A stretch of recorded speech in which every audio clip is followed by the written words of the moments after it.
এই মাসটির এত বরকতের কারণ হচ্ছে এটি কোরআন নাজিলের মাস। শাহরু রমাদান আল্লাযী উনজিলা ফীহিল কুরআন হুদাল লিন্নাস ওয়া বাইয়িনাতিম মিনাল হুদা ওয়াল ফুরকান। রমাদান এমন মাস যে মাসে আল্লাহ তাআলা কোরআন নাজিল করেছে। তো বেসিক্যালি এই মাসের মূল মর্যাদা কোরআনের কারণে। সাইয়েদনা জিবরিল আলাইহিস সালাম কোরআন নিয়ে এসেছেন, উনি শ্রেষ্ঠ ফেরেশতা হয়েছেন।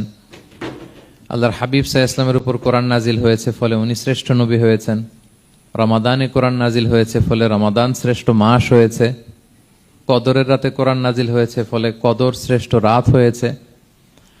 আমরাও যারা কোরআনের সাথে সুসম্পর্ক গড়ে তুলব, কোরআনের সাথে অ্যাটাচমেন্ট বাড়াবো, আমাদেরকেও শ্রেষ্ঠত্বের মর্যাদায় আল্লাহ তাআলা আসীন করবেন ইনশাআল্লাহ বিইذنিল্লাহ। কোরআন নাজিলের মাসে আমরা যেন বেশি বেশি কোরআনের সাথে নিজেদের সম্পর্ককে নবায়ন করি এবং মজবুত করি। কার কিরকম কোরআনের সাথে সম্পর্ক আপনি নিজেই জানেন।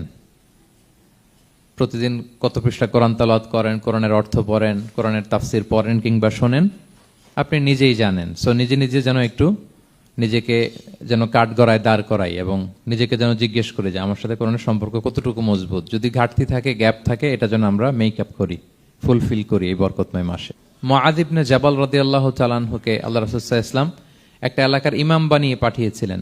ওই এলাকার মুসল্লিরা ছিলেন, লোকজন ছিলেন শ্রমজীবী, কাজ করে খেত। সারাদিন ওট দিয়ে পানি সেচ করে খেজুর গাছে পানি দিত, খেজুরের চাষাবাদ করত, সারাদিন কষ্ট করে নামাজে যে জয়েন করত। তো উনি মাগরিবের নামাজে সূরা ফাতিহার পরে সূরা বাকারা তেলাওয়াত শুরু করলেন। সূরা বাকারা কোরআনের সবচেয়ে ছোট সূরা না? 286টা আয়াত, মানে সবচেয়ে বড় সূরা। তো মাগরিবের সালাত উনি যখন এত লম্বা তেলাওয়াত ধরলেন, মুসল্লিরা আর ইমাম সাহেবের সাথে থাকতে পারতেছে না। কারণ ওনারা তো, ইমাম সাহেবের হয়তো মন ফুরফুরে, উনি পড়তেছেন মনের আনন্দে দরাজ গলায়, কিন্তু মুসল্লিদের তো অবস্থা খারাপ।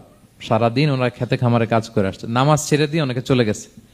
একা একা নামাজ পড়ে যে আল্লাহ রাসূল সাল্লাল্লাহু আলাইহি ওয়াসাল্লামের কাছে যে বিচার দিল যে ইয়া রাসূলুল্লাহ, দেখেন এমন একজন ইমাম আপনি অ্যাসাইন করেছেন আমাদের এলাকায়, মাগরিবের নামাজে উনি সূরা বাকারা পড়ে, আর আমরা হচ্ছে শ্রমজীবী। রাসূল সাল্লাল্লাহু আলাইহি ওয়াসাল্লাম খুব রেগে গেলেন।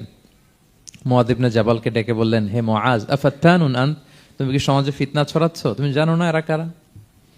তোমার কি সূরা ওয়াদ-দুহা ওয়াল-লাইলি ইযা সাজা মুখস্থ নাই? তোমার কি ওয়াশ-শামসি ওয়া-দুহাহা এটা মুখস্থ নাই? তোমার কি সাব্বিহিসমা রাব্বিকাল আ'লা এই সূরাগুলো তোমার জানা নাই? উনি বললেন জানা আছে। তো এগুলো রেখে দিয়ে মাগরিবের নামাজে কেন সূরা বাকারা ধরলা? তোমার মুসল্লিরা তো শ্রমজীবী মুসল্লি। যখন ইমামের দায়িত্ব হচ্ছে পেছনে কারা আছে এটা খেয়াল করা। অনেক সময় ইমাম সাহেব আল্লাহু আকবার বলে যে নামাজ ধরছে, কি হচ্ছে পেছনে আর খোঁজ খবর নাই। আল্লাহর হাবিব সাল্লাল্লাহু আলাইহি ওয়াসাল্লাম কিন্তু এমন ইমাম ছিলেন না, উনি অত্যন্ত বিবেকবোধ সম্পন্ন একজন ইমাম ছিলেন। একবার পেছনে এক বাচ্চার কান্না শুনে উনি নামাজ ছোট করে দিয়েছেন। সবাই বললেন, ইয়া রাসূলুল্লাহ, এত ছোট নামাজ তো কখনো পড়তে দেখি না।